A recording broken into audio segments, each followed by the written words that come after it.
Hi everybody, welcome to Treasure Time. Treasure Time is a time when we read together, and reading with someone special is special. Did you know that you all are treasures too? I'd like to have you help me sing the treasure song. You are a treasure, you are a gem, you are a special sparkle of life. You shine in your glory, you tell your own story. You are precious, you are unique. And maybe you can sing with me, saying, I am a treasure, I am a gem, I am a special sparkle of life. I shine in my glory, I tell my own story. I am precious, I am unique. And thank you for helping me sing. Today, we are going to do a special book for Jumpstart's Read for the Record. And this book is called Amy Wu and the Patchwork Dragon. As you can see, we have a few dragons here. This dragon is just a wonderful, friendly guy. He actually is a Western dragon, and Western dragons are supposed to be a little fiercer than Eastern dragons. Eastern dragons, and this is an Eastern dragon, and they're supposed to be very happy and bring good fortune, and they're almost like angels. But some of the Western dragons are a little bit fiery and mean. Not all of them. I think this guy is a nice dragon. Dragons supposedly breathe fire and have wings, and they're fiery, and they're mystical, and they're magical. And this is a book about making dragons in school.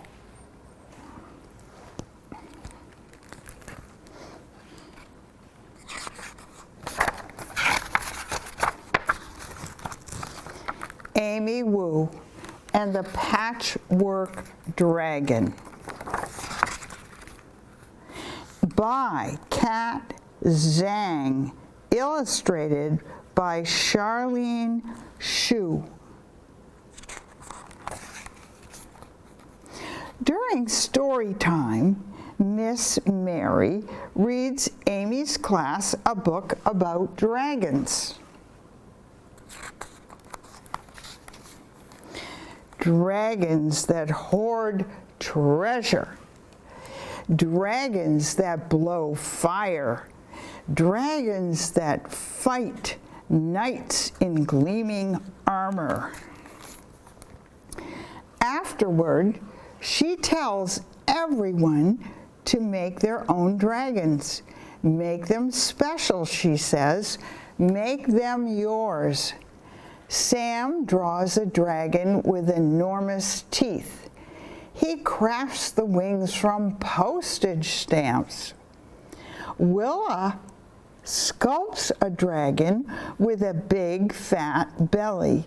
She strings daisies for the tail. Amy paints a dragon with a long, thin body. It has horns like a stag and claws like an eagle. Are you sure that's a dragon? Asked Sam. It doesn't look like a dragon, adds Willa. Amy said, Maybe they're right. Amy scribbles with her pencil and doodles with her crayons. She glues beads to the paper and some to her hair. Bits of dragons emerge. Dragons with shiny green scales, dragons with leathery wings. They look great. They look just like the dragons in Miss Mary's book, but none of them work. None of them feel quite right. These dragons are not the dragons Amy wanted to make. Time to clean up, says Miss Mary. I'm not done, cries Amy. The rest of the class puts their dragons on the show and tell table, but there's nothing from Amy, nothing at all. Willie and Sam come over after school, but Amy can't even smile. Oh dear, says Amy's grandma. Why that sad face? So Amy tells her. Her grandma gets a twinkle in her eye. Come, she says, let me tell you a story.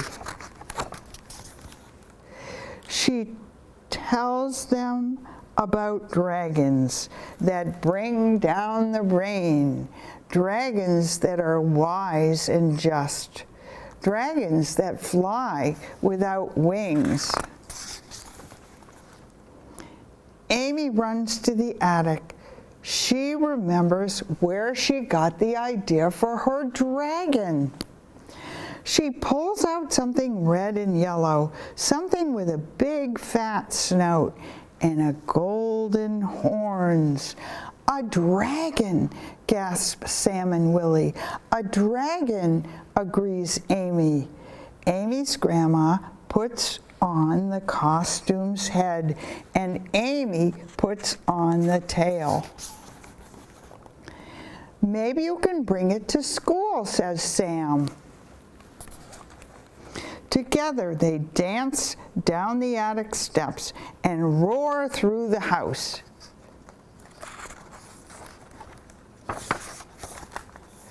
Please, please bring it to school, begs Willa. Says Amy. She thinks about the dragons in Miss Mary's book. She thinks about the dragons in Grandma's story. Bringing this dragon to class would be great, but there's something missing, something to make the dragon Amy's. After Sam and Willa go home, Amy begins to plan. She shows her sketches to the family. Will you help me, she asks. They measure out fabrics and cut it into shape.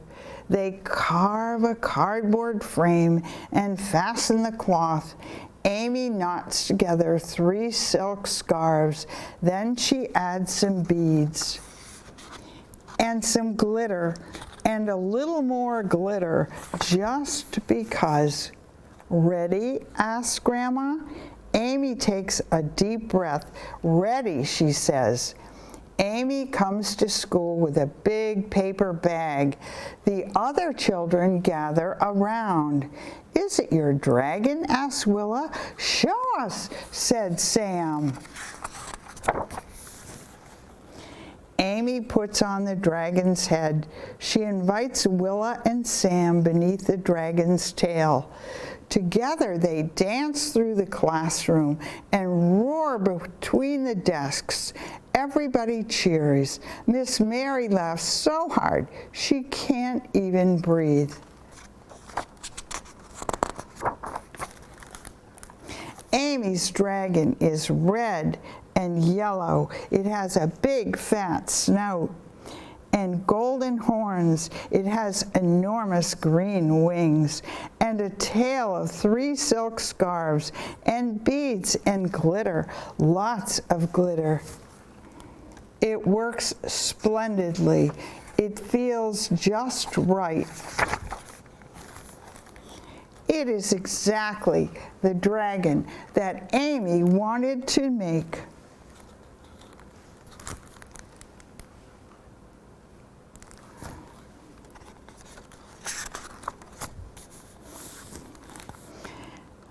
And then there's a dragon activity. You could make your own dragon.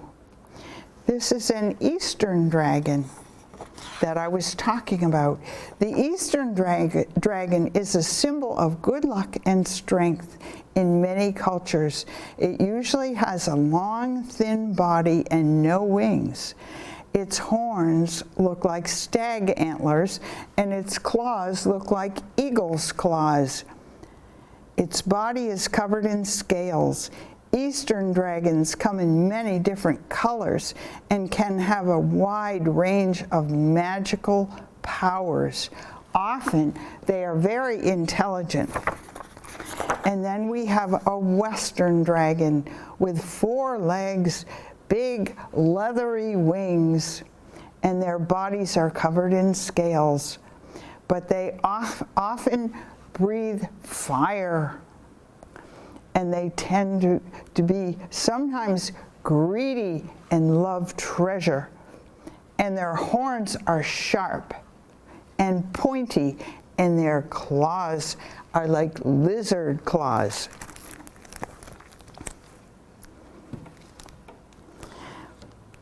And I made this dragon right here, and it's big, but you could make a dragon like that. You could make it, this is foam board, and I just love foam board because it's a little thicker than paper and it's easy to cut. And it comes in lots of nice colors. But you could use cardboard, you could use regular paper, you could use cloth, or you could use wrapping paper to make a patchwork dragon. And this is a patchwork dragon because Amy made her dragon of a lot of different colors. And you can staple and put a little staple in to attach the ears or the wings. You can cut the paper, or you can glue. And in my dragon, I used staples and glue and scissors and crayons. I didn't use crayons, but I hope all of you can make a dragon specially for you, your kind of dragon. There's also a song about a dragon. Who remembers Puff, the magic dragon? And this is a book which illustrates the song Puff the Magic Dragon. And it's a wonderful song.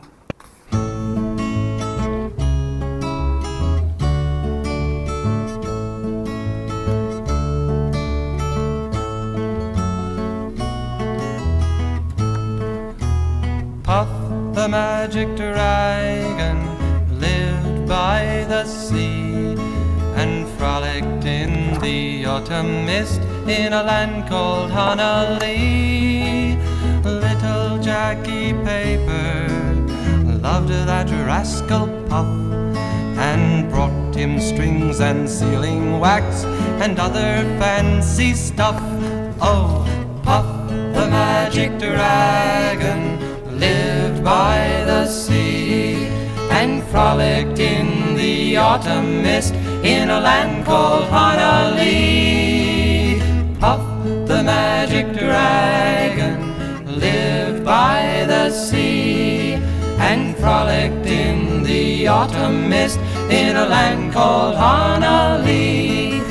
Together they would travel on a boat with billowed sail.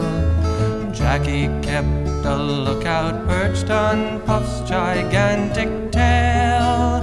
Noble kings and princes would bow whene'er they came. Pirate ships would lower their flags when Puff roared out his name. Oh, Puff the magic dragon lived by the sea and frolicked in the autumn mist in a land called Honolulu.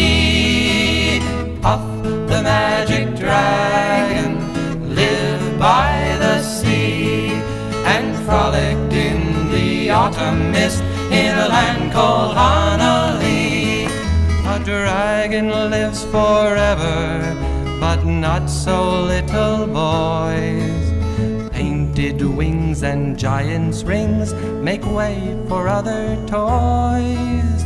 One gray night it happened, Jackie Paper came no more, and Puff, that mighty dragon, he ceased his fearless roar. His head was bent in sorrow, green scales fell like rain. Puff no longer went to play along the cherry lane. Without his lifelong friend, Puff could not be brave. So Puff, that mighty dragon, sadly slipped into his cave. Oh, Puff the magic dragon lived by the sea and frolicked in the autumn mist in a land called Honolulu. Puff the magic dragon lived by the sea and frolicked in the autumn mist in a land called Honolulu.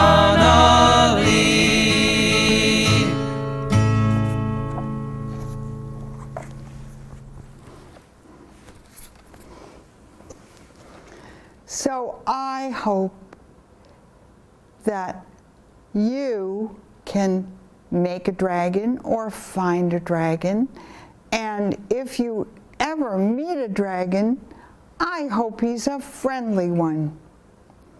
And wishing you happy dragon days.